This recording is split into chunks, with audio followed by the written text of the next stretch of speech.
سهار پیشوینده با شروع شو لکه آقا وقت د نور ځایونه به خلک نه راتلل کنه حاضر طالبان به هغوی ته به درس کو راځئ وی درس کوو نو به کېناستل نو درس به یو تر ماسپښینه بیا به دغسې بیا ماسخوتن بیا د شپې ټوله شپه زمونږ د کلي یو مشره ښځه وه هغې به یې زه د شپه د جمعې شپه یې اوږده شپه او چې زه اوږده کېږم نو دی درس کوي او چې زه په ډډه اوړم نو اواز راځي او دی درس کوي موږ په خوب ستړي شو او راپاسو او دی درس کوي الله تعالی دله څومره طاقت ورکړی دی شیخ القرآن به یاد و او خپله وه عزیزه وه په شیخ القرآن باندې ډېر خیال به د شیخ ساته نو طالب ستړی شوی او ډېر زیات د منبرې ته لاړ سبق یې یاد و خوب ورغلی جوړوده شو په جومات کې هغه وخت څلور پنځه طالبان به وي جومات کې ځکه اول دې خلکو نه دی راکول شیخ القرآن دی وی دا چې موږ په جومات کې دیره کو دی له به ډوډۍ چا څوک ورکوي نو شیخ القرآن ورته وی خدای به ورکوي که نه وی څوک چې مېلمه راغواړي نو هغې په بل نه بوج کوي دا خو زما مېلمانه دي ما راغوښتي دي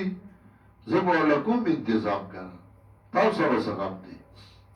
نو شیخ القرآن ورله لنګر شروع کړ زمونږ د مشین د دوکانونو آمدن چې به نو شیخ القرآن به هغه نیم که نیم به په طالبانو لګو او نیم به په خپله باندې دغه کو اوس هم زمونږ د کور دغه اکثر نو شیخ القرآن په هغه کال باندې طالبانو لنګر دغه که او بل کال چې راته نو کلیواله راجمع شو ویاره جی موږ به خیر د پنځه طالبان بودو دا یو څو جومات دي او پنځه یې پې تقسیم کو شیخ القرآن وی ډېره ښه زه خو تاسو د ثواب نه منې کوم نو بل کال د هغې دوګنه راغلل نو پنځه شیخ القرآن هغوی له ورکړه جوماتونو له او نورې ځان سره پاتې کړ بیا لنګر نو بیا بل کال کلیوالو صلاح وکړه چې لس پې کوې ځکه طالبان ډېر شوي دي نو لس کسان به په جومات کې دیره او نور لبا شیخ القرآن لنګر ورکو نو هغه چل روان دی نو 200 او 300 طالبان په جومات کې دیره کړي او هر یو کلیوالا هغه ورسره مینه کوي محبت کوي خرچې پې کوي امیر ته ویل دا ولګوه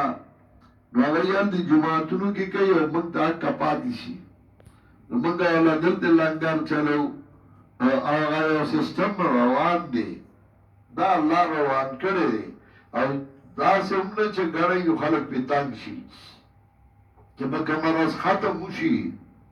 او طالبان ځي نو کلیواله داسې لکه چې غم شوی هر یو داسې خپهی لکه د هغه بچي چې لاړ شي نو هر یو خپهی یا کال درس ختم شو ویشتمه روژه وه زه مدرسه کې ناست وم خپه وم طالبان تلي وو ماښام زما د سکول یو ملګری هغه راغی د لوبو ملګری د دروازې نه اواز وکړ وی مولوي صاحب وی غرق شو ولې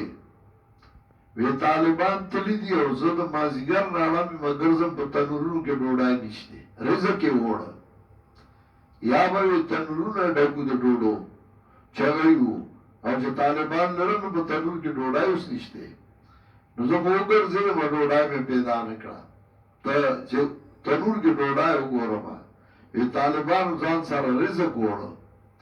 نو طالبان ځان سره رزق راړي نو دا کلی آباد دی په دې کې کچا کور نشته په دې ټول کلي کې او رزق هر کور کې پریمانه دی نو هغه